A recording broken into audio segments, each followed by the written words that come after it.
তিনি আল্লাহ যিনি মৃত্যু এবং জীবন সৃষ্টি করেছেন। কেন?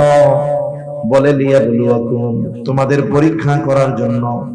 আবার যদি প্রশ্ন করি আল্লাহ কিসের পরীক্ষা?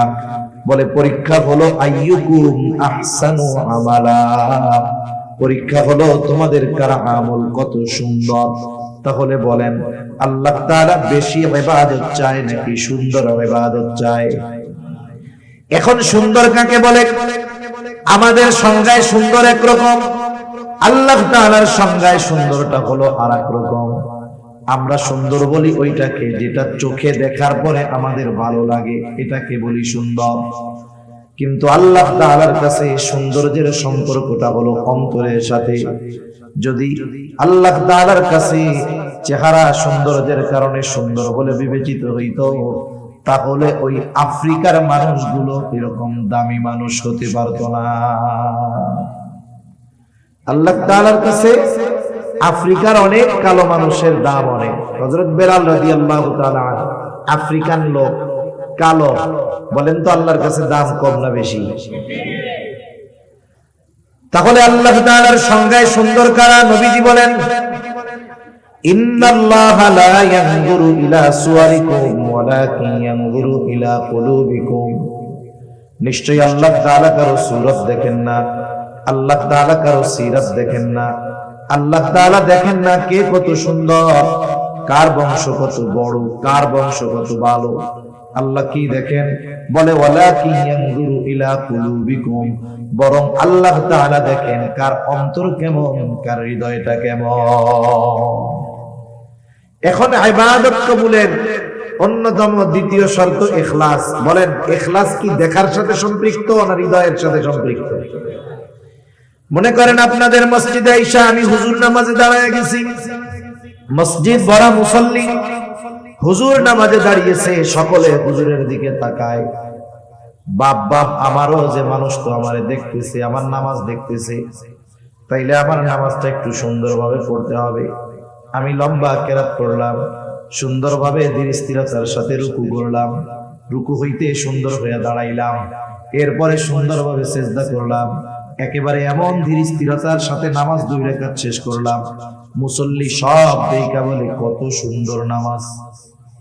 বলেন তো মুসল্লিদের কাছে নামাজটা সুন্দর, কিন্তু আল্লাহর কাছে সুন্দর নাকি? কেন? বলে এই নামাজ আমি আল্লাহকে দেখানোর জন্য পড়ি নাই, মানুষকে দেখানোর জন্য পড়ছি। এই জন্য আমার আপনার ইবাদত যদি আল্লাহকে দেখানোর জন্য করা হয় তথা আল্লাহর জন্য করা হয়, ওই ইবাদতটা আল্লাহ তাআলার কাছে সুন্দর ইবাদত বলে গণ্য হয়।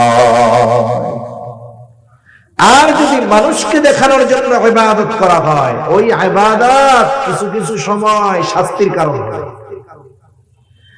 প্রসিদ্ধ এক হাদিস আবু হুরায়রা রাদিয়াল্লাহু তাআলা আনহু থেকে বর্ণিত, নবীজি বলেন কিয়ামতের দিন আল্লাহ তাআলা সর্বপ্রথম 3 শ্রেণীর মানুষকে হিসাবের জন্য ডাকবে। 1 নাম্বার একজন শহীদকে ডাকা হবে। রক্তাক্ত অবস্থায় শহীদ আল্লাহর সামনে হাজির হয়ে যাবে। আল্লাহ তাআলা জিজ্ঞাসা করবে তোমার এই অবস্থা কেন? লোকটা বলবে আল্লাহ কাফেরদের বিরুদ্ধে জিহাদ করে আমি আমার জীবনকে উৎসর্গ করে দিয়েছি। আল্লাহ জিজ্ঞাসা করবেন কেন জিহাদ করেছো, জীবন দিছো? লোকটা বলবে আল্লাহ আমি যুদ্ধ করেছি আপনার সন্তুষ্টির জন্য। আল্লাহ তাআলা আমার আপনার অন্তরের খবর জানেন কি জানেন না? ইন্নাল্লাহা আলিমুম বিযাতিস সুদূর, আমার আপনার অন্তরের গহীন করে কোন কথা লুকায় আছে দুনিয়ার কেউ জানে না, আমার পাশে শুয়ে থাকা বসে থাকা মানুষটাও জানে না। কিন্তু অন্তরে কি আছে যিনি জানেন তিনি কে?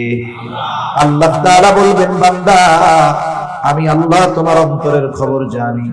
তুমি মিথ্যা কথা বলতেছো, তুমি যুদ্ধ করেছো যাতে করে দুনিয়ার মানুষ তোমার বীরত্বের প্রশংসা করে, যাতে করে দুনিয়ার মানুষ তোমাকে বাহাদুর বলে, বীর বলে। ও বান্দা যে উদ্দেশ্যে তুমি যুদ্ধ করেছো, দুনিয়ায় তুমি তা পেয়ে গেছো, দুনিয়ার মানুষ তোমাকে বীর বলছে, বাহাদুর বলেছে। সুতরাং আজকে আমি আল্লাহর তরফ থেকে তোমার জন্য কিছু নাই, তুমি চলে যাও, তোমার ঠিকানা হলো চিরস্থায়ী জাহান্নাম। আমি যে আয়াতখানা আপনাদের খেদমতে তিলাওয়াত করেছি, উক্ত আয়াতে কারীমার মধ্যে আল্লাহ সুবহানাহু ওয়া তাআলা ইবাদতের পুরস্কার কয় ধরনের হবে আল্লাহ তাআলা সে কথা বর্ণনা করেছেন। আল্লাহ সুবহানাহু ওয়া তাআলা নারী এবং পুরুষের মধ্যে সৃষ্টিগত কিছু পার্থক্য এবং শরীয়তের সামান্য কিছু বিষয়ের পার্থক্য তারতম্য ছাড়া আর সকল বিষয়ে নারী এবং পুরুষের মধ্যে আল্লাহ তাআলা সমতা দিয়েছেন। এক নম্বর, সৃষ্টিগত যেই পার্থক্য বা তারতম্য। সৃষ্টিগত পার্থক্য কি? আল্লাহ তাআলা নারীকে স্পেশাল কিছু বৈশিষ্ট্য দিয়েছেন যেগুলো পুরুষকে দেন নাই, আবার পুরুষকে কিছু বৈশিষ্ট্য আল্লাহ তাআলা দিয়েছেন যেগুলো নারীকে দেন নাই। নারীর ওই বৈশিষ্ট্যগুলো দেখে আমরা বুঝতে পারি, বলতে পারি ইনি একজন নারী। পুরুষের বৈশিষ্ট্যগুলো দেখে আমরা বলতে পারি ইনি একজন পুরুষ। নারীর বৈশিষ্ট্য কি এগুলো বলার প্রয়োজন নাই, এমনিই আপনারা বুঝবেন। পুরুষের বৈশিষ্ট্য কি এগুলো বলা লাগে না, এগুলো এমনিই বোঝা যায় যে পুরুষের দাড়ি ওঠে, পুরুষের চেস্ট বুক সমান থাকে, হ্যাঁ, এই ধরনের কিছু আলামত আছে। আল্লাহ তাআলা পুরুষের কণ্ঠের ভিতরে একটা কর্কশতা, শক্ত শক্ত ভাব দিয়েছেন। নারীদের ব্যাপার কি?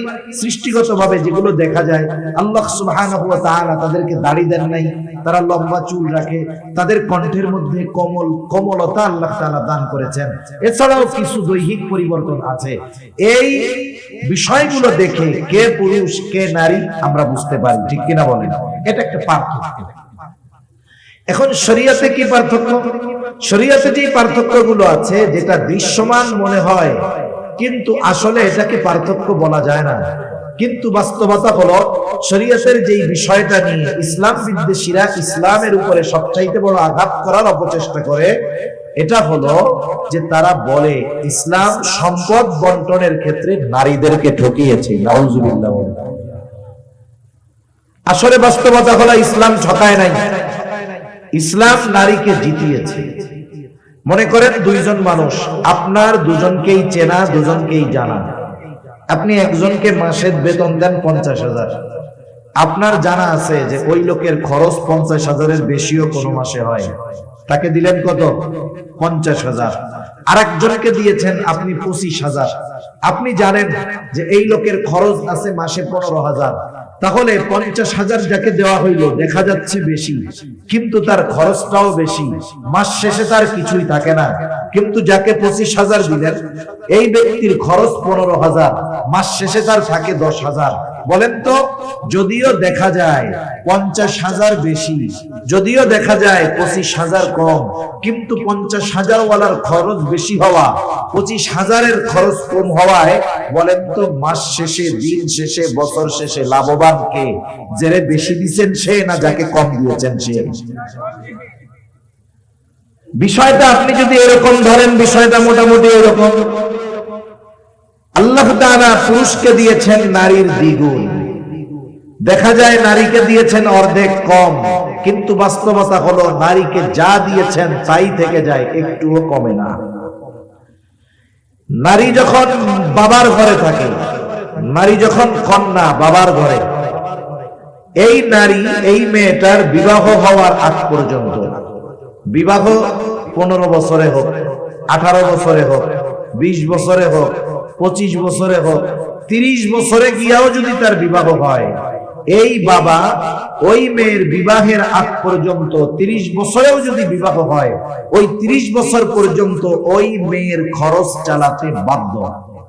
ওই মেয়ের খরচ চালাতে কি বলেন? বাধ্য, বিবাহ দেওয়ার আগ পর্যন্ত। কিন্তু একটা ছেলের ক্ষেত্রে বাবা খরচ দিতে বাধ্য কতক্ষণ? একটা হলো বাধ্য, আর একটা হলো স্বইচ্ছায় দেওয়া, দুটোর মধ্যে তফাৎ আছে। একটা ছেলের ক্ষেত্রে বাবা খরচ দিতে বাধ্য ততক্ষণ, বলে ছেলে বালেগ না হবে যতক্ষণ। একটা ছেলে বালেগ হয় কয় বছরে বলতে পারেন? আহাদুল বুলুগ হলো আরবিতে 15 বছর। চন্দ্র হিসাবে 15 বছর বয়সে একটা ছেলে বালেগ হয়েই যায়। এর আগেও হতে পারে, 12 বছরেও হতে পারে, 13 বছরেও হতে পারে, 14 বছরেও হতে পারে। তবে ইংরেজি হিসাবে যেহেতু 15 বছর, ইংরেজি হিসাবে আরবি থেকে মাইনাস হবে প্রতি বছরে 10 দিন করে, তাহলে 150 দিন আরো যদি মাইনাস দেন, তাহলে ইংরেজি হিসাবে 14.5 বছরের একটু বেশি সময়, এর মধ্যে একটা ছেলে পরিপূর্ণ বালেগ হয়ে যায়। তার মানে একটা বাবা ছেলের খরচ চালাতে বাধ্য সর্বোচ্চ 14.5 বছর পর্যন্ত। এরপরে গিয়া যদি বাপ কয় আমি তোমার খরচ দিতে পারবো না, বলেন বাবার এই কথা বলার অধিকার আছে না নাই? কিন্তু একটা মেয়ে যখন বালেগ হবে, বিবাহ হয় নাই, বাপ যদি বলে তোমার খরচ দিতে পারবো না, এই কথা বলার অধিকার বাবার আছে? তার মানে দেখেন, শুরুতেই বাবার ঘরে থাকা অবস্থায় মেয়ে অধিকার পায় বেশি, ফ্যাসিলিটি পায় বেশি, সুযোগ সুবিধা পায় বেশি। আর যদি বাবা ইচ্ছা করে 14.5 বছরের পরে ছেলের খরচ দিবে না, তাহলে এটা বাবার ইচ্ছা। যদি বাবা দেয়, এটা বাধ্য দিতে, এটা দিতে বাবা বাধ্য নয়, বরং বাবা এটা সন্তানের প্রতি এক্সট্রা ইহসান করে দেয়। ঠিক কিনা বলেন? তাহলে বলেন, বাবার ঘরে যখন ছেলে আর মেয়ে, অধিকারের ক্ষেত্রে ইসলাম ছেলেকে জিতাইলো নাকি মেয়েকে জিতাইলো? এবার মেয়েটার বিবাহ হবে, বিবাহ যে করতে যাবে সে যদি যাইয়া কয় আমি বিবাহ করতে রাজি, কিন্তু মেয়ের খাবার দিতে পারবো না, পোশাক দিতে পারবো না, বাসস্থান দিতে পারবো না, চিকিৎসার খরচ দিতে পারবো না, পর্দায় রাখতে পারবো না, এই পারবো না, তাইলে বলেন ওর সাথে কি মেয়ে বিবাহ দিবে না ওরে পিটানি দিবে? কবুল বলার আগে এই বিষয়গুলোর ব্যাপারে সে সম্মতি দেয়। ঠিক কিনা বলেন? যে আমি সব দায়িত্ব নিয়ে এখন আমি বিবাহ করলাম। তাহলে একটা মেয়ে যখন বিবাহের পরে স্বামীর ঘরে যায়, এই স্বামী তার সব খরচ চালাতে বাধ্য, তার কোনো খরচ নাই। ওষুধ লাগবে 10 টাকার, ওইটাও স্বামী দিতে বাধ্য। খাবার খাবে, স্বামী দিতে বাধ্য। এখন আসেন, এরপরে আল্লাহ তাআলা তাকে সন্তান সন্ততি দিল, একটা সময় স্বামী মারা গেল। ইসলাম কি বলে? ইসলাম বলে এইবার তার যেই সন্তান আছে, ছেলে আছে, একেবারে যতদিন এই মা বেঁচে থাকবে সন্তান তার মায়ের খরচ চালাতে বাধ্য। ঠিক কিনা বলে? বরং ইসলাম এটাকে চূড়ান্ত ভাবে সিদ্ধান্ত দিয়ে দিয়েছে আল্লাহ তাআলা, মা বাবার এই খরচ বার্ধক্যকালে তারা চালাবে, সদাচরণ করবে। তাহলে বলেন, একটা মেয়ের বাবার ঘরে, স্বামীর ঘরে, সন্তানের কাছে যখনই থাকবে তার কোনো খরচ আছে? জোরে বলেন, খরচ আছে। কিন্তু একটা ছেলে, তার জীবনের শুরু থেকেই খরচ, বিয়ে করতে গেলে খরচ, পোলাপান হইলে খরচ, অসুস্থ যদি বউ হয় খরচ, মা বাপ অসুস্থ হইলে তার খরচ, সন্তানগুলো অসুস্থ হইলে তার খরচ। তার মানে ছেলের খরচের কোনো শেষ নাই, মরার আগ পর্যন্ত তার খরচ। ঠিক কিনা কর? তাহলে বলেন, যদিও দেখা যায় যে ইসলাম ছেলেকে বেশি দিয়েছে ঠিক, দেখা যায় বেশি, বলেন তো ছেলের খরচ কম না বেশি? আর মেয়েকে দেখা যায় অর্ধেক দিয়েছে, কিন্তু মেয়ের কোনো খরচ আছে? তাহলে এই দৃষ্টিকোণ থেকে ইসলাম মেয়েকে ঠগায় নাই, ইসলাম মেয়েদেরকে এই জায়গায় জিতিয়ে দিয়েছে। সুবহানাল্লাহ। এজন্য যারা ইসলাম বিদ্বেষী, যারা বলে যে ইসলাম নারীদেরকে ঠকিয়েছে, এটা তাদের একটা শয়তানি মার্কা কথা। কি মার্কা কথা বলে? শয়তানি মার্কা কথা। আল্লাহ তাআলা বুঝবার তৌফিক দান করুন। কিন্তু ইবাদতের ক্ষেত্রে আল্লাহ তাআলা এমনটা কখনো করবেন না যে একজন ছেলে রোজা রাখলে 1 সওয়াব, মেয়ে রোজা রাখলে আর 1 সওয়াব, এরকম নাকি? ইবাদতের ক্ষেত্রে সকলের প্রতিদান সমান। এই যে ইবাদতের মৌসুম আসতেছে, আমি যেই কথাটা মূলত আপনাদের সাথে একটু আলোচনা করতে চাই, এই যে ইবাদতের মৌসুম আসতেছে, আমরা এত কষ্ট করে ইবাদত করব, রোজার মাস, ওই মাসে যে নামাজ পড়ে না সেও 5 ওয়াক্ত নামাজ পড়ে, চেষ্টা করে পড়া। এরপরে যে গুনার মধ্যে জড়িয়ে থাকতো সেও চেষ্টা করে গুনার থেকে বেঁচে থাকবো। এত পরিশ্রম করে রাত জেগে ইবাদত করবে, কষ্ট করবে, তারাবির নামাজ পড়বে। এখন যদি এই আমলগুলো আল্লাহর কাছে কবুল না হয়, কিয়ামতের দিন যদি দেখে দুনিয়ায় তো নামাজ কালাম ঠিকমতো পড়ি নাই, যাও পড়ছিলাম তাও কবুল হয় নাই, তাইলে এই ব্যক্তির মতো কষ্ট আর কারো কি হবে বলেন? এজন্য আমাদের চেষ্টা করা দরকার, যেই ইবাদত গুলো করবো ওই ইবাদত গুলো যেন আল্লাহ তাআলার কাছে কবুল হয়। এখন আসেন, আল্লাহ তাআলা কি বলেন? আল্লাহ তাআলা বলেন, যারিন আও উনসা ওয়া হুয়া মুমিন ফালানুহিয়ান্নাহু হায়াতান তাইয়্যিবা ওয়া লানাজজিয়ান্নাহুম আজরাহুম বিআহসানি মা কানু ইয়ামালুন। আল্লাহ রাব্বুল আলামিন বলেন, মান আমিলা সালিহান মিন যাকারিন আও উনসা ওয়া হুয়া মুমিন। আল্লাহ তাআলা বলেন, যে নারী অথবা পুরুষ নেক আমল করে আর সে মুমিন। সোজা কথা হলো ঈমান অবস্থায় যেই নারী অথবা পুরুষ নেক আমল করে তো তা আমলে সালেহ করে, আল্লাহ তাআলা বলেন তার জন্য দুই ধরনের পুরস্কার। এক ধরনের পুরস্কার আল্লাহ তাআলা দিবেন দুনিয়ায়, আর এক ধরনের পুরস্কার দিবেন আখিরাতে। ঈমান সহকারে যদি নারী অথবা পুরুষ নেক আমল করে, আমলে সালেহ করে, বলেন তো কয় ধরনের পুরস্কার? এক ধরনের পুরস্কার আল্লাহ তাআলা দিবেন দুনিয়ায়, আর এক ধরনের পুরস্কার আল্লাহ তাআলা দিবেন আখিরাতে। প্রথমে একটা জিনিস আমাদের মনে রাখতে হবে, যখন ঈমান অবস্থায় কেউ কোনো আমল করে, ভালো কাজ করে, আর ওই ভালো কাজগুলো কবুল হওয়ার যে শর্ত সেগুলো যদি ঠিক থাকে, তাহলে ওই ঈমানদার তার ভালো কাজের প্রতিদান শুধু দুনিয়ায় পায় তা নয়, বরং ওই ভালো কাজের প্রতিদান দুনিয়াতে অল্পই দেওয়া হয়, বরং ওই ভালো কাজের পূর্ণ প্রতিদান আল্লাহ তাআলা তাকে আখিরাতে দিয়ে দেয়। আর যদি কোনো বেঈমান দুনিয়ায় ভালো কাজ করে, বেঈমান যদি দুনিয়ায় কোনো ভালো কাজ করে, আল্লাহ তাআলা তার ওই ভালো কাজের প্রতিদান শুধু দুনিয়ায় দেয়, আখিরাতে দেয় না। কেউ যদি কোনো ভালো কাজের প্রতিদান আখিরাতে চায়, অবশ্যই তাকে ঈমানদার হওয়া লাগবে। আমাদের কথা যেহেতু ঈমানদার নারী পুরুষের বিষয়ে, এই জন্য এদিকেই আমরা কথাটা বলি। এখন আসেন, আল্লাহ তাআলা প্রথমে বললেন ঈমানদার নারী অথবা পুরুষ যদি আমলে সালেহ করে। এখন কথা হইল আমলে সালেহ জিনিসটা কি? একটা হলো শুধু আমল, আরেকটা হলো আমলে সালেহ। আমল যে কেউ করতে পারে, অসুবিধা নাই, কিন্তু সবার আমলটা আমলে সালেহ হয় না। আমলে সালেহ হলো ওই আমল যেই আমল আল্লাহ তাআলার কাছে কবুল হয়। কি হয় বলে? কবুল হয়। আমলে সালেহ হওয়ার জন্য অনেকগুলো শর্ত আছে। কম্পালসারি যেই শর্ত সেটা তো ঈমান, এটা তো থাকলোই। ঈমান যদি না থাকে তো আমলে সালেহই হবে না। সাথে সাথে আরো কয়েকটা বিষয় যদি আমরা ঠিক রাখতে পারি, তাহলে আমার আপনার আমল যদি অল্প হয়, ছোট হয়, ওই অল্প আমলের জন্য বড় প্রতিদান যিনি দিবেন তিনি কে?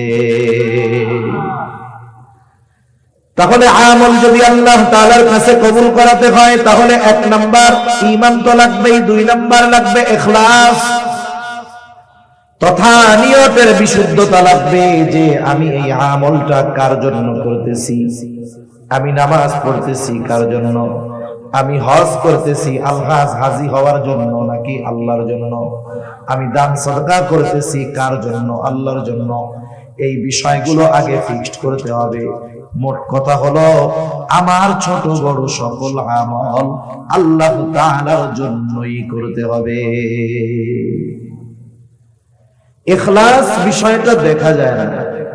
ইখলাসের সম্পৃক্ততা হলো অন্তরের সাথে। কিসের সাথে?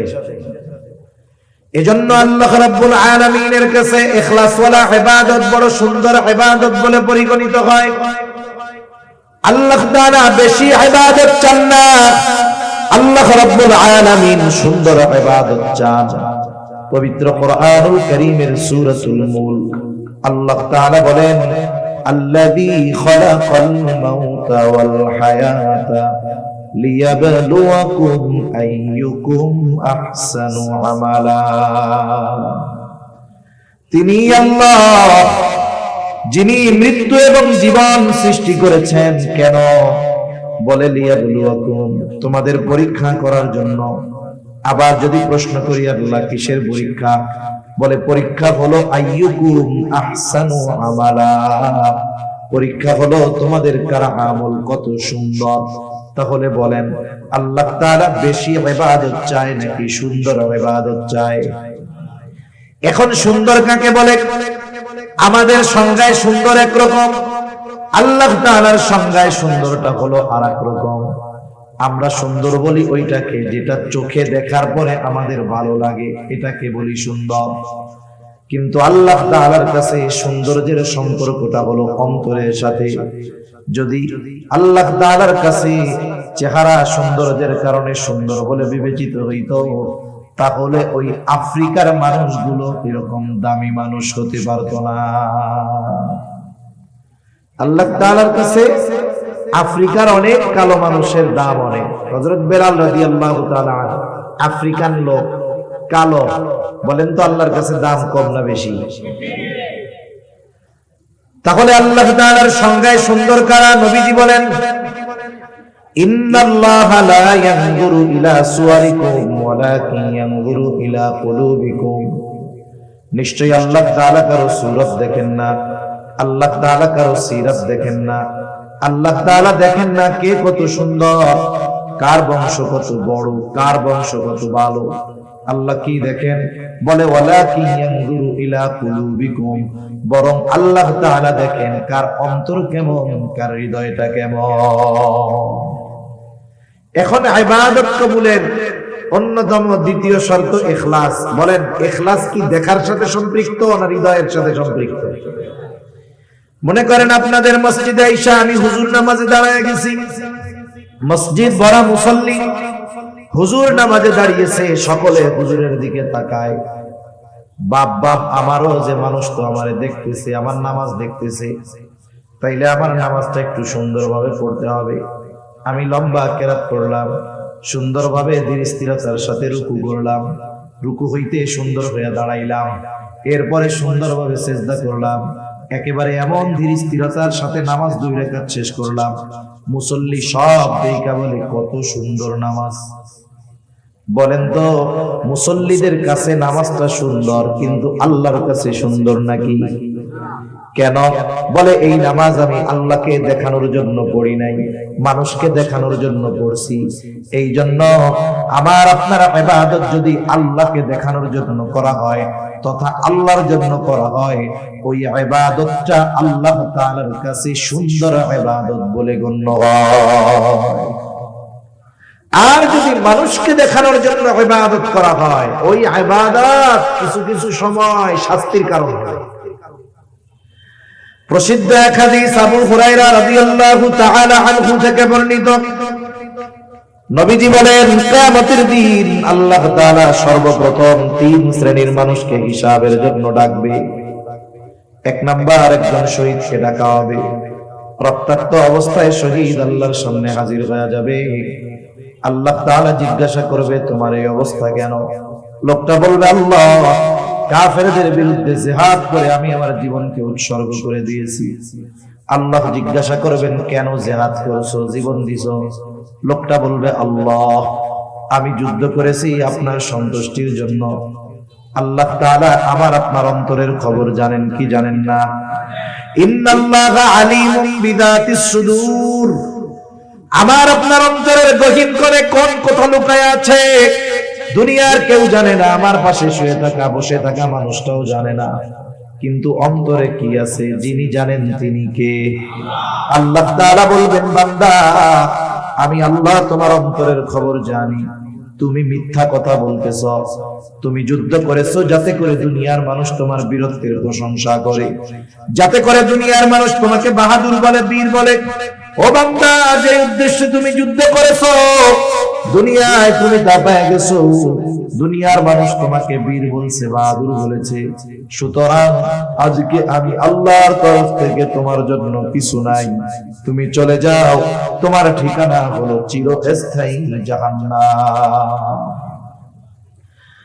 2 নম্বরে আল্লাহ তাআলা একজন দানবীরকে ডাকবে।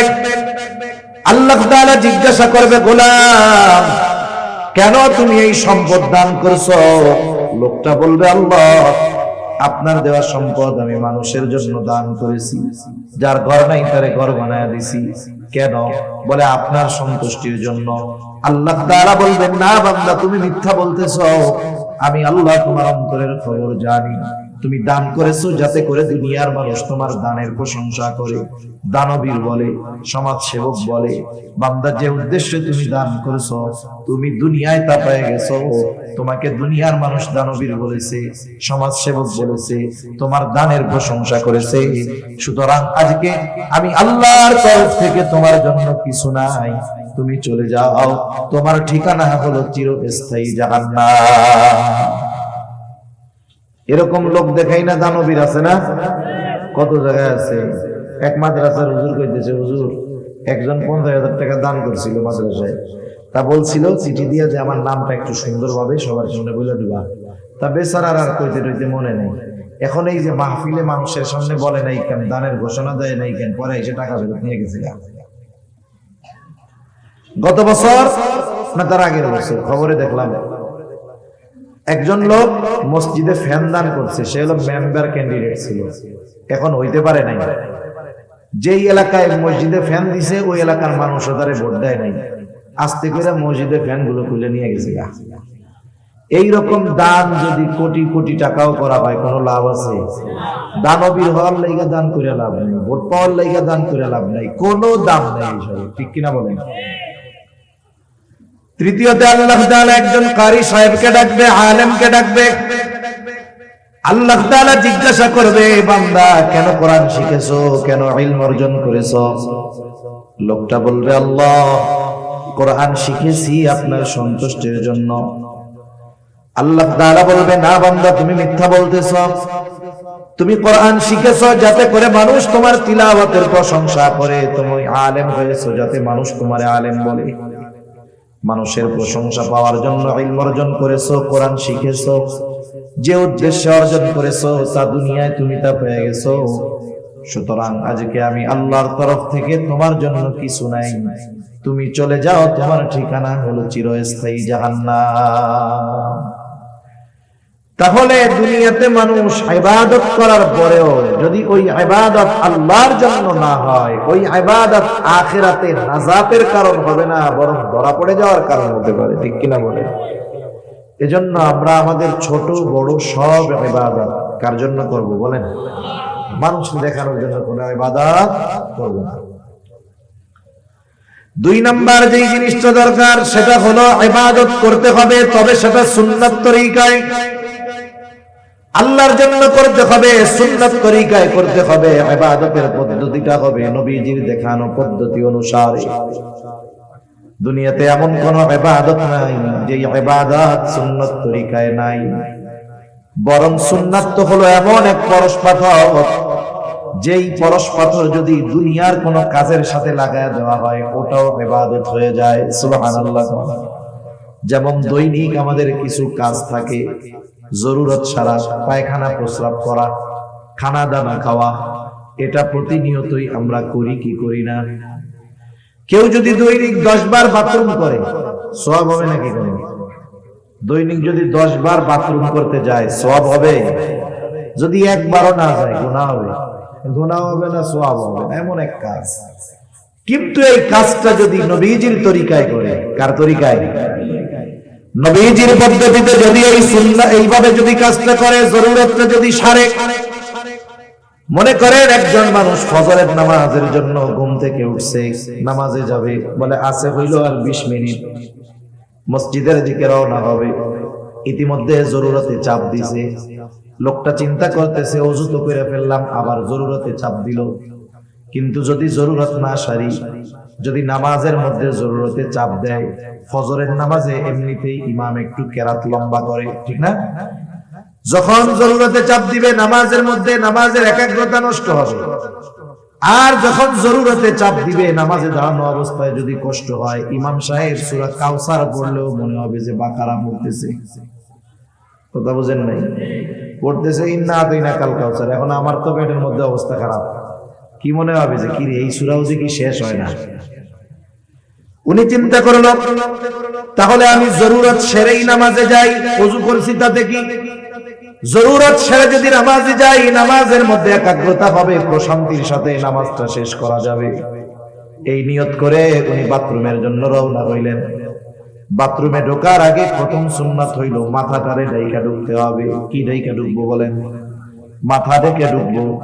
বিজ্ঞান এখন বলে বাথরুমে মাথা ঢেকে ঢুকাটা জরুরি। আর নবীজি ১৫০০ বছর আগে জানায় দিয়েছেন, তোমরা যখন ইস্তেঞ্জায় যাইবা খালি মাথায় নয়, বরং মাথাটা ঢাইকা যাইবা। এই মাথা ঢাকতে হবে টুপি দিয়া হোক আর গামছা রুমাল দিয়া হোক। বিজ্ঞান বলে কেন ঢাকতে হবে? বলে মাথার চুল আর মাথার যেই চামড়া এটা বেশ স্পর্শকাতর। স্পর্শকাতর হওয়ার কারণেই দেখবেন যে খুশকি যত সব মাথার মধ্যে হয়, চুল যত ছোট হোক, কিছুদিন সাবান টাবান না দিলে খুশকি হয় কি হয় না? আমরা তো কত ছোট ছোট চুল রাখি, এখন তো আমার হিসাবে বড় হয়ে গেছে। তাই ছোট অবস্থায় শ্যাম্পু কয়েকদিন না করলে মাথার মধ্যে খুশকি হয়ে যায়। কেন? বলে মাথার চামড়া ময়লা টানে বেশি, ব্যাকটেরিয়া টানে বেশি, জীবাণু টানে বেশি। চুলটা ওইরকম জীবাণুর সাথে ওর একটা সম্পর্ক ভালো, এই জন্য ধুলাবালি ময়লা ব্যাকটেরিয়া চুল টানে, এবং এই মাথার স্ক্রিন চামড়া ও ব্যাকটেরিয়াকে খুব কাছে টানে। এই জন্য মাথা ঢাইকা যদি যাওয়া হয় তাহলে ওই জায়গার ব্যাকটেরিয়া বাথরুমের মধ্যে যেগুলো থাকে ওগুলো মাথার সাথে এর কোনো সংযোগ হবে না, বাইচে থাকা যাবে। আচ্ছা দেখেন, চুল ছোট হইলেও খুশকি পড়ে যায় জায়গা দিয়ে, ময়লা হয়ে যায়। কিন্তু দেখেন তো অনেক মুরব্বী দাড়ি আছে, জিজ্ঞেস করেন তো দাড়ির মধ্যে কোনোদিন খুশকি হয়েছে নাকি? দাড়িতে খুশকি হয়, তার মানে এই জায়গার চামড়া আর এই জায়গার চামড়ার মধ্যে কি আছে? তফাৎ আছে। এটা বলতেছে বিজ্ঞান এখন। আর নবীজি ১৫০০ বছর আগে বলছে মাথা ঢাইকা বাথরুমে যাও। আমরা সুন্নাত অনুযায়ী আমল করব। স্পেশাল যদি কোনো ফজিলত থাকে দুনিয়ার, ওইটা এমনিই পাবো, ঠিক কিনা? এরপরে বাথরুমে যখন ঢুকবে, ঢোকার আগে দোয়া পড়বে। আমি বড় বড় সুন্নাতগুলা বলতেছি। বাথরুমে ঢোকার আগে দোয়া পড়বে। অনেকে বোঝে না, বাথরুমের মধ্যে ঢুইকা এরপরে দোয়া পড়া এরপরে বসে না। আগে দোয়া পড়তে হবে, এরপরে ঢুকবে। বাম্পা দিয়ে ঢুকবে, বাথরুমের মধ্যে বসবে, জরুরত সারবে। টিস্যু থাকলে টিস্যু, ঢিলা কুলুক থাকলে ব্যবহার করবে, পরিষ্কার পরিচ্ছন্ন হবে পানি দিয়া। ভেতরে যদি ওযুর ব্যবস্থা থাকে ওযু করে বের হবে, আর যদি ওযুর ব্যবস্থা না থাকে সে বের হয়ে আসবে ডান পা দিয়ে। বের হওয়ার পরে দোয়া পড়বে। এই যে দেখেন জরুরতটা সারলো কেন? বলে নামাজের সুবিধার্থে। কোন পদ্ধতিতে সারছে? বলে সারছে হলো নবীজির তরিকায়। এই কাজটা এমনি করলেই করতে পারতো, কিন্তু যখন নবীজির সুন্নাতকে এই কর্মের সাথে লাগায় দিল, এই কর্মটাও তার আমলনামায় সওয়াব যোগ হওয়ার কারণ হয়ে গেল। যেখানে দুনিয়াবি কাজগুলো যদি নবীর তরিকায় করা হয় এইটাই সওয়াব পাওয়া যায়, আর ইবাদত অবশ্যই এটা সুন্নাত তরিকায় করতে হবে, ঠিক কিনা বলেন? এজন্য অনেক সময় বলে না যে আমরা সুন্নাত তরিকায় নামাজ পড়বো। এই সুন্নাত তরিকার নামাজ শিখতে হয়। আমরা উলামায়ে কেরাম, ইমাম সাহেব এনাদের কাছ থেকে গিয়ে নামাজটা কি করব? শিখবো। যে কোনো ইবাদতের সুন্নাত পদ্ধতি আছে। এত নয়েজ কেন ভাই? মাত্রাতিরিক্ত নয়েজ, আওয়াজও এত মিষ্টি না, কর্কশ। মনিটরের আওয়াজ হবে একবারে সফট, নরম, কানে এসে লাগছে। তাহলে যে কোনো ইবাদত এটা করব কোন তরিকায়? বলে সুন্নাত তরিকায়। কি তরিকায়? সুন্নাত তরিকায়। তাহলে ইবাদত কবুলের প্রথম শর্ত, প্রধান শর্ত ঈমান, 2 নাম্বার শর্ত ইখলাস, 3 নাম্বার শর্ত হলো সুন্নাত, 4 নাম্বার শর্ত হলো যে ইবাদত করবে ওই ইবাদতের মাসলা মাসাইল গুলো জানবে। একজন মানুষ নামাজ পড়বে, বলেন তো নামাজের কিছু জরুরি মাসলা মাসাইল আছে না নাই? এগুলো জানার দরকার। এই জন্য নবীজি সাল্লাল্লাহু আলাইহি ওয়াসাল্লাম বলেন, তলাবুল ইলমি ফরিদাতুন আলা কুল্লি মুসলিম। দ্বীনে ইলম শিক্ষা করা প্রত্যেক মুসলমান নরনারীর উপরে ফরজ। কতটুকু ফরজ? কেউ কেউ বলেন একজন নিজে দ্বীনের উপরে পরিপূর্ণ চলার জন্য যতটুকু ইলমে দ্বীন দরকার শেখা ফরজ। আবার কেউ কেউ বলেন না, আর একটু বেশি শিখতে হবে। কতটুকু বেশি? আল্লাহ তাআলা কোরআনুল কারীমের মধ্যে বলেন, ইয়া আইয়ুহাল্লাযীনা আমানু কু আনফুসাকুম ওয়া আহলিকুম নারা। আল্লাহ তাআলা বলেন, হে ঈমানদারেরা, নিজে জাহান্নামের আগুন থেকে বাঁচো, অধীনস্থদেরকেও বাঁচাও। নিজে কেমনে বাঁচবা? বলে আল্লাহ তাআলার আদেশ নিষেধ মান্য করার মাধ্যমে নিজে জাহান্নাম থেকে বাঁচো। অধীনস্থদের কেমনে বাঁচাইবা? বলে তাদেরকে দ্বীনের উপরে পরিচালনা করার মাধ্যমে বাঁচাও, নিজে চলার মাধ্যমে বাঁচাও, অধীনস্থদেরকে চালানোর মাধ্যমে বাঁচাও। এখন বলেন, আমি আপনি যদি পরিপূর্ণ দ্বীনের উপরে চলতে চাই, চলতে যাই, ইলমে দ্বীন অর্জন করার দরকার আছে না নাই? নিজে যদি চলতে চাই ইলমে দ্বীন দরকার, তাইলে আরেকজনকে যদি চালাইতে চাই ওই চালানোর জ্ঞান দরকার আছে না নাই? তাহলে কতটুকু শিখতে হবে? বলে কমপক্ষে নিজে এবং নিজের অধীনস্থদেরকে দ্বীনের উপরে চালানো যায় এই পরিমাণ ইলমে দ্বীন শিক্ষা করা প্রত্যেক মুসলমান নর নারীর উপরে ফরজ। এখন বাস্তবতা হইল, আমাদের সমাজের অনেক মানুষ আছে নামাজি, ভালো মানুষ, 5 ওয়াক্ত নামাজ পড়ে, কিন্তু আফসোস এই পরিমাণ ইলমে দ্বীন সে শিক্ষা করে নাই। তাহলে তো সে গুনার মধ্যে আছে, ঠিক কিনা বলেন? এখন শিখবো কেমনে? এক এক কথায় আসলে এক একটা শুধু বাড়তে থাকে, আমি চাইতেছি কমাইতে, এটা আরো বাড়ে। শিখবো কেমনে? শেখার পদ্ধতিটা কি? আমাদের ছোট ছোট বাচ্চা যারা আছে এদেরকে আমরা মাদ্রাসায় দিলে, নুরানি মাদ্রাসায় দিলে এগুলো শিখতে পারবে, ঠিক কিনা বলেন? শুনেন, যে জামানা আসতেছে, আগামী প্রজন্ম দ্বীনহীন হয়ে যায় কিনা, দ্বীন শূন্য হয়ে যায় কিনা, তাদেরকে তো নাস্তিক মুরতাদ বানানোর জন্য আমাদের পাঠ্যপুস্তকের মধ্যে নাস্তিকবাদ, সেকুলারিজম, ধর্মহীনতা, সমকামিতা সহ সকল ধরনের পাপাচার শিক্ষা দেওয়ার অপচেষ্টা চলতেছে, ঠিক কিনা বলেন? আমরা বুঝতেছি যে এই শিক্ষার দ্বারা আমাদের সন্তান জান্নাতের রাস্তা বহুদূর, ওর জাহান্নামে এলো দৌড়ায় দৌড়ায় যাবে। কেউ চায় না যে তার সন্তান বদ্দীন হোক। তাহলে কি করার দরকার? বলে সন্তানদেরকে আগে দ্বীন শিখাইতে হবে। আপনি আগে আপনার সন্তানটাকে মাদ্রাসায় দিবেন, দ্বীন শিখাবেন।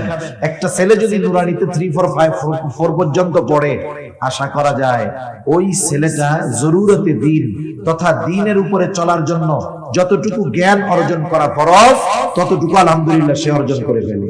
তাহলে কি হইল? আপনি তাকে যে এই যে দ্বীনের উপরে চালানোর জন্য দ্বীন শেখাইলেন, এটা তার হক আপনার উপরে ছিল। আপনি যেই বাপ, ডাক্তারের বাপ, ইঞ্জিনিয়ারের বাপ, অনেকে এসে গর্বের সাথে বলে আমার 3 পোলা ডাক্তার। আপনি ডাক্তার বানাইছেন, ঠিক আছে, টাকা কামাইবে, অসুবিধা নাই, কিন্তু এই ডাক্তারকে যদি আপনি ওই পরিমাণ দ্বীন শেখানোর ব্যবস্থা না করেন, ওই ডাক্তার যদি কিয়ামতে জাহান্নামে যায়, আপনি বাপরে আগে জাহান্নামে নেওয়ার ব্যবস্থা সে করবে, ঠিক কিনা বলেন? এজন্য জাগতিক লাইনে যা বানান না কেন সেটা পরের হিসাব, কিন্তু তার ভিত্তিমূলক শিক্ষাটা দ্বীনি শিক্ষায় দেন, এটা এখন আমাদের জন্য সর্বোচ্চ জরুরি। কারণ আমাদের সন্তানদের ক্লাস 3 থেকেই নাস্তিক বানানোর কর্মকাণ্ড এরা চালু করে দিচ্ছে, ঠিক কিনা বলেন? সন্তান আপনার, ভবিষ্যৎ আপনার সন্তানের, চিন্তা করবেন, সিদ্ধান্ত নেবেন, এটাও আপনারা। আমরা শুধু আপনাদের বলে দিতে পারি, আপনাদের সিদ্ধান্ত নিয়ে নেওয়ার ক্ষমতা বা সিদ্ধান্ত দেওয়ার ক্ষমতা আমাদের নাই। আমরা সতর্ক করতে পারি, ঠিক কিনা বলেন? তাহলে দ্বীন ইলম ছোট মানুষদের তো শিক্ষা করবে। এখন আমরা বুড়া মুরব্বী, আমরা কোত্থেকে শিখবো? আপনারা আপনাদের মসজিদের ইমাম সাহেবের সাথে বলেন যে হুজুর, দ্বীনি ইলম শিক্ষা করা তো প্রত্যেক মুসলমানের উপরে ফরজ। কোন বিষয়গুলো বা কতটুকু শিক্ষা করা ফরজ আমরা তো জানি না। আপনি দৈনিক আমাদের 1 ঘন্টা সময় দেন, আধা ঘন্টা সময় দেন, যে আমরা জরুরতে দ্বীন তথা যে বিষয়গুলো ফরজ এগুলো আমরা একটু শিখি। আসল কথা হইল, 7 দোকানে টিভি দেখা 5 ঘন্টা কাটাইতে কষ্ট হয় না, কিন্তু ইমাম সাহেবের কাছে গিয়া 1 ঘন্টা দ্বীন শিখতে গেলে জান বাইরে হয়ে যায়, ঠিক কিনা বলেন? আপনার আমার সুযোগ আছে, এই জবাবদিহিতা আল্লাহ তাআলার কাছে করতে হবে। এটা বলতে পারবো না যে আল্লাহ আমরা শিখি না, এর জন্য মোল্লারা দায়ী। কেন? শেখার জন্য তো নিজের আগ্রহের দরকার। আপনার সময় ছিল, সুযোগ ছিল, 4 দোকানে টিভির সামনে বসে আড্ডা দিয়ে গল্প দিয়ে কাটাইছেন। আপনি 1-1.5 ঘন্টা সময় মসজিদে ইমাম সাহেবের কাছে দিতে পারেন নাই, এর জন্য ধরা খাইতে হবে কি হবে না? এজন্য এখন থেকে, আজকে থেকে দৃঢ় প্রতিজ্ঞাবদ্ধ হব। যারা মনে করেন যে আমার জরুরতে দ্বীন, যতটুকু দ্বীন শেখা ফরজ জানা নাই, আপনি ইমাম সাহেবের সাথে পরামর্শ করেন, হুজুর কোন কোন বিষয়গুলো শিখতে হবে, একটা একটা করে আমাদেরকে এক একদিন শিখায় দেন। যদি 2, 4, 6 মাস মেহনত করেন, সর্বোচ্চ মুরব্বী মানুষ জেহেনে ধরবে কম, এই 6টা মাস যদি একটু মেহনত করেন, ইনশাআল্লাহ যতটুকু দ্বীন শেখা ফরজ আপনি শিখে ফেলতে পারবেন। যদি না শিখেন কি হবে? দেখা গেল এই গুরুত্বপূর্ণ ইবাদত গুলো নষ্ট হবে, আপনি টেরও পাবেন না। যেমন একটা বলি, নামাজের ভেতরে বাহিরে 13 ফরজ। কত ফরজ? জোরে বলেন, কত ফরজ? বলেন তো ফরজ ছুইটা গেলে নামাজ থাকবে না যাবে? এখন একজন নামাজির যে ফরজ ছুইটা গেছে এটা বোঝার জন্য তাকে আগে নামাজের বাহিরে ভিতরের 13 ফরজ জানতে হবে। যদি না জানে কোন টাইমে যে ফরজ ছুটছে জানেই তো না, এখন ও যতই না জানো কিন্তু আর নামাজ তো থাকবে। নামাজের ওয়াজিব 14টা, ওয়াজিব ছুটে গেলে সাহু সিজদা দিতে হয়, সাহু সিজদা না দিলে নামাজ হবে না। এখন যে নামাজের ওয়াজিব 14টা এটা তো আগে তাকে জানতে হবে, জানলেই না বুঝবে যে আমার ওয়াজিব একটা ছুটছে, এখন সাহু সিজদা দিব। ফরজ ছুটে গেলে নামাজ শেষ, সাহু সিজদা দিলে কাজ হবে না। ওয়াজিব ছুটে গেলে সাহু সিজদা দিতে হবে, দিলে নামাজ হয়ে যাবে, না দিলে হবে না। আবার দেখেন নামাজ ভঙ্গের কারণ আছে 19টা, ওই 19টা থেকে একটা কারণ পাওয়া গেলে নামাজ ভেঙে যায়। দেখা গেল নামাজ ভঙ্গের কারণগুলো জানা নাই, 19টা থেকে একটা যদি সংগঠিত হয়ে যায় বলেন তো নামাজ থাকবে না যাবে? তাহলে এই যে নামাজ ভাঙ্গার কারণ 19টা শিখতে হবে, এটাও শেখা ফরজ। নামাজের ওয়াজিব গুলো জানাও ফরজ, নামাজের ফরজ গুলো জানাও ফরজ। আবার বলেন তো ওযু ভঙ্গের কারণ কয়টা? বলে 7টা। এই 7টা থেকে একটা কারণ যদি পাওয়া যায় নামাজ থাকবে না যাবে? বলেন তো। দুইজন নামাজ পড়তেছে পাশাপাশি, এখন একজন নামাজ শেষ হওয়ার আগে 2টা সাহু সিজদা দিয়া আবার নামাজ যথারীতি শেষ করেছে। পাশের জন জিজ্ঞাসা করে বাইরে, তুই যে সাহু সিজদা দিলি কারণটা কি? বলে কারণ হইল আমার একটু হদস হয়ে গেছে, মানে একটু বায়ু বের হয়ে গেছে। কি হইছে? বাতাস বের হইছে আর কি। এখন বলেন তো বাতাস বের হইলে কি ওযু থাকবে? ওযু যদি না থাকে নামাজ থাকবে? ও সৌসিদা 2 টাকা 200 দিলে কি ওর নামাজ হবে নাকি? দেখেন একটার সাথে একটা কানেক্টেড। যেমন নামাজের বাহিরে ভিতরে 13 ফরজের প্রথম ফরজ কি বলে? শরীর পাক, কাপড় পাক। প্রথম শরীর পাক, তারপরে কি? কাপড় পাক। এখন একজন গোসল তার ফরজ, এখন গোসল ফরজ হইছে, শরীর পাক বানাইতে হবে না? শরীর পাক কেমনে হবে? বলে গোসলের ফরজ যেগুলো আছে এগুলো জেনে গোসল করতে হবে, এরপরে তার দৈহিক পবিত্রতা অর্জন হবে, ঠিক কিনা বলেন? এখন এতে গোসলের ফরজই জানে না, কাজ হবে? শরীর পাক হবে? হবে না। এরপরে মনে করেন কাপড় পাক, কাপড় পাক হইতে হবে। এখন মনে করেন কাপড়ের উপর একটা নাপাকি পড়ছে, এখন এই নাপাকি পড়লে কতটুক নাপাক থাকলে নামাজ হয়ে যাবে, কতটুক থাকলে হবে না, এটা তার জানার দরকার আছে না নাই? এখন মনে করেন একটা পোলা পাইনের 1 ফোঁটা মুখ পড়ছে, কি পড়ছে? প্রস্রাব পড়ছে। এখন প্রস্রাব পড়ছে 1 ফুট, 1 ফুট এমনি জায়গায় যতটুক নিবে, বলেন তো কাপড়ের উপরে পড়লে ওই ফোঁটা কি জায়গায় থাকবে না ছড়ায়া যাবে?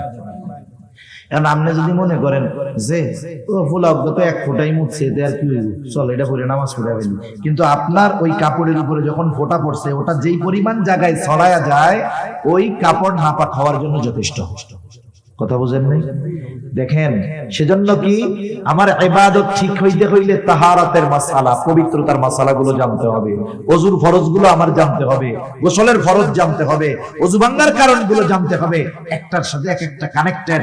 আসল বিষয় হলো এগুলো সমাজের অনেক মুসল্লি জানে না, শিখতেও চায় না, ঠিক কিনা বলেন? শিখতে চায় না কেন?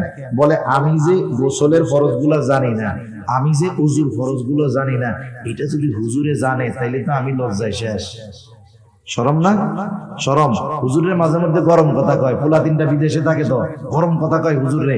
এখন যেই হুজুরে এত গরম কথা কই সেই হুজুর জানে যদি আমি ওযু ভাঙার কারণ জানি না, তাহলে লজ্জা না? এই যে আপনি লজ্জায় হুজুরের কাছে গেলেন না, শিখলেন না, দুনিয়ায় একটু লজ্জা পাইলেও আখেরাতে ডান্ডা বাড়ি খাওয়া লাগতো না, ঠিক কিনা বলেন? এজন্য এই সব বিষয়ে লজ্জা শরম করা যাবে না, এসব বিষয়ে লজ্জা পাওয়া যাবে না। ওলামায়ে কেরামের কাছে গিয়ে, মসজিদের ইমাম সাহেবের কাছে গিয়ে এই বিষয়গুলো প্র্যাকটিক্যাল ভাবে আমাদের শিখতে হবে। শিখবো তো ইনশাআল্লাহ। তাহলে এত কষ্ট করে ইবাদত করলাম, যদি এই বিষয়গুলো না জানার কারণে ইবাদত না হয় তাহলে এর চাইতে কষ্টের আর কিছু আছে? একজন করে নাই শাস্তি খাইছে, ভালো কথা, আপনি কইরা কবুল হয় নাই শাস্তি খাইলেন, তাহলে কষ্ট বেশি লাগবে কি লাগবে না? আমি আপনি জানি না জানি যদি ফরজ ছুটে যায় নামাজ শেষ। যেমন আগুন জ্বলতেছে, এখন আগুন একজন হাত দিছে আগুনের মধ্যে, এখন ওই লোকের জানা নাই যে আগুনে হাত দিলে হাত পুড়ে যায়, তার জানা নাই, কিন্তু এই না জানা সত্ত্বেও সে যদি আগুনে হাত দেয়, আগুন কি বলবে নাকি লোকটা তো জানে না, আমি পুড়াই দেই, তাহলে এবারের মতো মাফ করে দিই? মাফ করবে নাকি পুড়াই দিবে? আগুনের পোড়ানো কত কঠিন। আপনি আমি মাসালা জানি না, নামাজ পড়তে দাঁড়াইছি, এ ব্যর্থতা আমার, এ ব্যর্থতা আপনার। উচিত ছিল তো ইবাদতটা করার আগে ইবাদতটা যথাযথভাবে শিখে নেওয়া, ঠিক কিনা? আগে ছিল, আমরা যখন ছোটবেলায় মক্তবে পড়ছি, নামাজ দেখছি যা হায়াতে, যে আমাদেরকে আমাদের মা বাবা ফজরের নামাজের জন্য ডাকতো না কেন? বয়স তো 5 বছর, নামাজ ফরজ হয়েছে নিয়ে হলো, কিন্তু 5 বছর 6 বছরে মক্তবে না গেলে খবর ছিল। তার মানে আমরা ওই সময় গিয়ে মক্তবে গিয়ে ইবাদত করার পদ্ধতি শিখছি। যখন একটু বড় হয়েছি, ওই যে 7 বছর 8 বছর বয়স হয়েছে, নামাজ তো শিখে গেছি, এখন ফজরের সময় না উঠলি পিটানি। তার মানে আগে শেখার জন্য পিটাইছে, যে আগে শিখবে এরপরেই না পড়বে। যখন শিখে গেছি এরপরে পড়ার জন্য চাপ দিছে। তাহলে বলেন, নামাজ পড়ার আগে নামাজের মাসলা মাসাইল গুলো জানা জরুরি না? তাহলে দেখেন তো আমরা কত মানুষ আছি যে আমাদের এই ইলম গুলো জানা নাই। সেজন্য আমার অনুরোধ, রোজা আসতেছে, রোজা ভাঙ্গার কারণও জানার দরকার, রোজার ফরজ গুলো জানা দরকার। আমরা আমাদের ইমাম সাহেব ওলামা একরামের কাছে শিখে পরামর্শ করে শিখবো তো ইনশাআল্লাহ। একটু একটু করে দৈনিক শিখলে বছর শেষে দেখবেন অনেক শেখা হয়ে গেছে। সেজন্য অনুরোধ করব, এই দুনিয়ার লজ্জার চিন্তা বাদ দিয়া আখিরাতের ডান্ডা পিটানির কথা চিন্তা করেন, তাইলে এই লজ্জা আর লজ্জা মনে হবে না। তাহলে ইবাদত কবুলের প্রথম প্রধান গুরুত্বপূর্ণ কম্পালসারি শর্ত হলো ঈমান, 2 নাম্বার ইখলাস, 3 নাম্বার সুন্নাত, 4 নাম্বার যে ইবাদত করবে অবশ্যই ওই ইবাদতের ব্যাপারে পূর্ণ ইলম অর্জন করতে হবে। 5 নাম্বার তার খাবারটা হতে হবে হালাল খাবার। কি খাবার জোরে বলেন? উপার্জনটাও হালাল হতে হবে, খাবারটাও হালাল হতে হবে। অনেক মানুষ আছে খাবার হালালের ব্যাপারে খুব সচেষ্ট সতর্ক, কিন্তু উপার্জনের ব্যাপারে কোনো টেনশন নাই। যা পায়, ওই যে ছোটবেলায় কবিতা পড়ছি, পুঁটি মাছ পাই না, একটা যদি পাই অমনি দইরা গাপুস গুপুস খাই। এই গাপুস গুপুস করে খাওয়া লোক আছে না নাই? জাজ বিচার নাই, এটা হালাল না হারাম দেখে না, পয়সা পাইছে আর পকেটে ভরে, আছে না নাই কন্যা? অথচ হালাল উপার্জন করা, হালাল খাবারের নিয়তে হালাল কর্ম করা, হালাল উপার্জন করা, এটা ইবাদত। নবীজি সাল্লাল্লাহু আলাইহি ওয়াসাল্লাম বলেন, কাসবুল হালালি ফরিদাতুন বাদাল ফরিদা, ফরজ ইবাদতের পরে অন্যতম ফরজ ইবাদত হলো হালাল উপার্জন করা। কোন ব্যক্তি যদি হালাল উপার্জনের নিয়তে হালাল কর্ম করে, আর যদি ফরজ ইবাদত গুলো যথাযথভাবে করে, এই ব্যক্তি যখন হালাল খাওয়ার নিয়তে, হালাল উপার্জনের নিয়তে হালাল কর্ম করে, তার ওই হালাল কর্মটাও তার আমলনামায় ইবাদত হিসাবে যোগ হয়ে যায়। সেজন্য যারা হালাল কর্ম করে, কর্ম ছোট হইলেও লজ্জা পাওয়ার কোনো কারণ নেই। একজন অটো চালায়, সিএনজি চালায়, অন্যের জমিনে কামলা দেয়, সে যদি এই পরিশ্রমটা, এই হালাল কর্মটা হালাল রুজির জন্য করে, হালাল উপার্জনের নিয়তে করে এই হালাল কাজ, তাহলে এটা তার কি হবে বলেন? ইবাদত হবে। কিন্তু আফসোস, আমাদের দেশের মানুষ কেউ যদি সুযোগ পায় হারাম উপার্জনের, ওই হারামের নাম পাল্টাই ওরা খাওয়া শুরু করে। যেমন সমাজে অনেক চাকরি আছে, ওই চাকরি হইলে কয় আলহামদুলিল্লাহ, আমার আর বেতনের টাকায় হাত দেওয়া লাগবে না, নাউজুবিল্লাহ। কেন বেতনের টাকায় হাত দেওয়া লাগবে না কেন? কয় বকশিস টকশিস যা পাবো তাতেই তো কাম সারা। সরকারি চাকরি করে বকশিস, এটা ঘুষের নাম দিছে, ঘুষের কয়েকটা নাম আছে, একটা দিছে বকশিস, চা পানের টাকা, স্পিড মানি। এখন আবার কতক লোক এই ঘুষের টাকারে হাদিয়ার নাম দিয়ে চালায়, নাউজুবিল্লাহ বলেন। হাদিয়ার ব্যাপারে নবীজি বলেন, হাদিয়া আদান প্রদানে মহব্বত বাড়ে, এটা দেওয়া সুন্নত, নেওয়া সুন্নত। আর এই ঘুষ বানাইছে হাদিয়া, নাউজুবিল্লাহ বলেন। বলে কিছু হাদিয়া দিয়ে কামটা কইরা দিব, কোন জায়গায় কি জিনিস ব্যবহার করতে হয় বুঝে না। এটার নাম দিছে স্পিড মানি। আপনি সরকারি অফিসে যাবেন, দেখবেন কামের গতি নাই, যেই টাকা দিবেন বলে ওই টাকায় গতি বেড়ে যায়, এই জন্য এটার নাম কি? স্পিড মানি, নাউজুবিল্লাহ।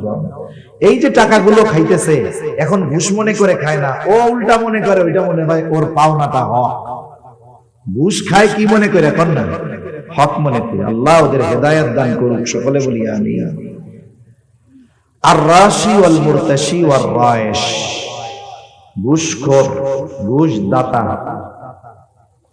ঘুষ গ্রহীতা, ঘুষ দাতা, ঘুষ গ্রহীতা, মধ্যস্থতাকারী, এই তিনজনই সমান অপরাধী। তিনজনই কি বলেন না সমান অপরাধী, বান্দার হক নষ্ট করে না। সেজন্য অনেকে উপার্জনের ক্ষেত্রে হালাল না হারাম যাচাই করে না। সেজন্য আমরা সমাজে দেখি অনেক নামাজি মানুষ ঘুষ খায়, কিন্তু নাম পাল্টায় খায়, মনে করে ওর জন্য বৈধ।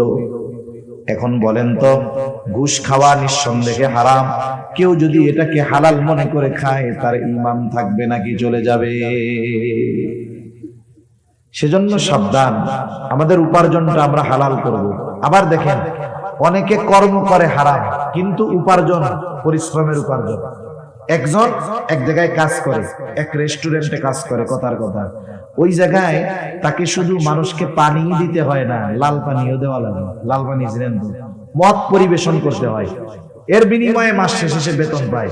এখন নবীজি বলতেছেন, যারা মদের সাথে সম্পৃক্ত 10 শ্রেণীর মানুষ, এরা সব আল্লাহর লানত প্রাপ্ত। এর মধ্যে এক শ্রেণীর মানুষ কারা কারা বলে যে মদ পরিবেশন করে। এখন বলেন, যে ওই রেস্টুরেন্টে চাকরি করে, যেখানে মদ দেওয়া লাগে মানুষরে, তার এই কর্মটা হালাল না হারাম? তাহলে তার কর্ম হালাল হতে হবে, উপার্জনও হালাল হতে হবে। অনেকের কর্ম হালাল, কিন্তু উপার্জনের মাধ্যমটাকে বানায় ফেলছে সে হারাম। সে বেতন পাইতো কর্মের কারণে, ঠিক আছে, অসুবিধা নেই, কিন্তু ওই যে আলাদা ইনকাম করা শুরু করছে, ওইটা কি হইলো বলেন? হারাম। তাহলে শর্ত দুইটা, কর্ম হালাল, বিনিময়টাও কি হইতে হবে? হালাল। এই হালাল উপার্জনের নিয়তে যে হালাল কর্ম করবে, তাহলে এই কর্মটাও তার আমল নামায় ইবাদত বলে যোগ হবে। সুবহানাল্লাহ বলে। এরপরে খাবারটা হতে হবে হালাল। যে কথা বলতেছিলাম, যে অনেকে উপার্জনের ক্ষেত্রে কোনো টেনশন নাই, যা পাইছে তাই নাই, কিন্তু খাবার হালালের ব্যাপারে সচেষ্ট সতর্ক থাকে। বাজারে গিয়া গোশত কেনার আগে কসাইরে জিজ্ঞাসা করে, বিসমিল্লাহ কয়ে গরু জবাই দিছস? মানে আল্লাহর নাম কইয়া কি গরু জবাই দিছিলি? যদি আল্লাহর নাম সাইডা ইচ্ছা কইরা বাদ দিয়ে, আল্লাহর নাম বাদ দিয়ে গরু জবাই দেয়, ওই গরুর গোশত তো আর হালাল থাকবে না। থাকবে? কত সচেষ্ট। পকেটের মধ্যে টাকা পয়সা ঠিকই, ঘুষের দোকানে যায় কসাইরে জিজ্ঞাসা করে যে বিসমিল্লাহ কয়ে গরু জবাই দিছিলি নাকি? এরকম লোক আমাদের সমাজে আছে। কসাই তো চালাক কম না। কসাই কি বলে এই ভুল আমি করি না, নামাজ কালাম পড়ি না, এটা আমার পাপ, আল্লাহ চাইলে মাফ করে দিবে। ইচ্ছা করে যদি বিসমিল্লাহ বাদ দিয়ে গরু জবাই দেই, এই গরুর গোশত হালাল থাকবে না, যারাই খাবে সবাইরে হারাম খাওয়ানো হবে, আমার কবিরা গুনাহ হবে, বান্দার হক নষ্ট হবে। এত হিসাব দিতে রাজি নাই, এই জন্য গরু জবাই দেওয়ার সময় বিসমিল্লাহ যদি বলি নাই আমি। এবার খুশির ঠেলায় বলে, রমজান মাস চলে আসছে তো, বাংলাদেশ যা 800 টাকা গরুর কেজি, কয়দিন পরে 2000-1000 টাকা হয়ে যায় কিনা ঠিক নাই, তাহলে দে রোজার মাসে সেহরির খাওয়ানি গরুর গোশত দে 10 কেজি দে আমাকে। এখন বলেন, সুন্দর মতো হালাল গরুর গোশত কেনার সময় পকেট থেকে টাকা দিছে, এটা কি? জোরে বলেন, এটা কি? আরে হারাম টাকা দিয়ে হালাল কিনলো, সে তো হারামের মতোই, ঠিক কিনা বলেন? এজন্য আমাদের উপার্জনটাও হালাল হতে হবে, খাবারটাও হালালই হওয়া লাগবে। এখন যাদের খাবার উপার্জন হারাম, হারামের সাথে যারা তাদের নিজের জীবনটাকে জড়ায় ফেলছে, এদের বড় বড় কয়েকটা ক্ষতি। 1 নাম্বার ক্ষতি, যে হারাম খায় তার দোয়া আল্লাহ তাআলা কবুল করে না। এই যে দোয়া কবুলের ঘোষণা আল্লাহ তাআলার পক্ষ থেকে যেই সময়গুলোতে আছে, এই যে লাইলাতুল নিসফে মিন শাবান গেছে, প্রতিদিন মধ্যরাতের পর থেকে নিয়ে সুবহে সাদিক পর্যন্ত আল্লাহর যেই ক্ষমার ঘোষণা আছে, রোজার মাসে স্পেশাল শবে কদর, এই ফজিলতের মাস, সময় ক্ষমার ঘোষণা আছে। বাইতুল্লাহ গেছে, দোয়া কবুলের কত স্থান আছে, যেই জায়গাগুলোয় গেলে আল্লাহ দোয়া কবুল করে। কিন্তু ওই হারামখোর যে, সে যতই বিনয়ের সাথে দোয়া কবুলের সময়, দোয়া কবুলের স্থানে গিয়েও যদি দোয়া করে, এই হারামখোরের দোয়া আল্লাহ কবুল করবে। তাহলে 1 নাম্বার ক্ষতি, দোয়া কবুল হবে না। 2 নাম্বার যেই ক্ষতি, আল্লাহর নবী বলেন, লা ইয়াদখুলুল জান্নাতা জাসাদুন গুযিয়া বিল হারাম, হারাম ভক্ষণকারীর শরীর জান্নাতে প্রবেশ করবে না। যেই দেহ হারাম টাকা দিয়ে গঠিত, যে হারাম খাবার দিয়ে গঠিত, এই দেহটা জান্নাতের জন্য অনুপযুক্ত। একটু চিন্তা করে দেখেন তো, দুনিয়ার সামান্য সুখ স্বাচ্ছন্দ্যের কথা চিন্তা করে, দুনিয়া একটু ভালো পড়ার লোভে, একটু ভালো খাওয়ার আশা করে যারা উপার্জনকে হারাম বানিয়েছেন, খাবারকে হারাম খাবার দ্বারা দেহ গঠন করতেছেন, এই মানুষগুলোর শরীরকে আল্লাহ তাআলা, আল্লাহর নবী জানিয়ে দিয়েছেন জান্নাতের জন্য এগুলো অনুপযুক্ত বলে ঘোষণা করা হয়েছে। তিন নাম্বার ক্ষতি, বলে তার ইবাদত কবুল হবে না। আল্লাহ তাআলা বলেন, ইয়া আইয়ুহার রাসূলু কুলু মিনাত তাইয়্যিবাতি ওয়া'মালু সালিহা। আল্লাহ তাআলা বলেন, হে রাসূলগণ, কুলু মিনাত তাইয়্যিবাত, আপনারা পবিত্র খান, ওয়া'মালু সালিহা, আর আমলে সালেহ করেন। বুজুর্গানে দ্বীন বলেন, আল্লাহ ওয়ালাদের জবানে শুনেছি, যার খাবার পবিত্র হয় না তার ইবাদত আল্লাহর কাছে কবুল হয় না। যার খাবার পবিত্র হয় না তার আমলে সালেহ হয় না। তার মানে খাবার পবিত্র দরকার, এরপরে যদি আমল করে অন্যান্য শর্তগুলো যদি ঠিক থাকে তার ইবাদত আল্লাহ তাআলা কবুল করে নেয়। হারাম খাবারের চতুর্থ, হারামের চতুর্থ ক্ষতি, বলে হারামকে যদি কেউ হালাল মনে করে ঈমান থাকে না। কেউ যদি হারামকে হালাল মনে করে ঈমান থাকবে? আল্লাহ যেটাকে হারাম বলেছে সে যদি সেটাকে হালাল মনে করে, বৈধ মনে করে, ঈমান থাকবে না। এই দুনিয়ায় কত মানুষ আছে হারাম খাইয়াও আলহামদুলিল্লাহ বলে, সুদের টাকা খেয়ে আলহামদুলিল্লাহ বলে। বলেন তো, কেউ যদি বিসমিল্লাহ বলে ঠাট্টা মশকরা করতেছে, বিসমিল্লাহ কইয়া মদ খায়, ওর ঈমান থাকবে না যাবে?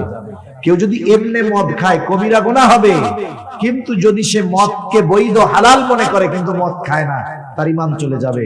বিসমিল্লাহ বলে খাইছে, শেষ। খাইয়া আলহামদুলিল্লাহ কইছে, শেষ। এজন্য বুঝতে হবে যে কত সতর্ক সচেষ্ট থাকার দরকার আমাদের। হারামকে হালাল মনে করলে ঈমান থাকবে না।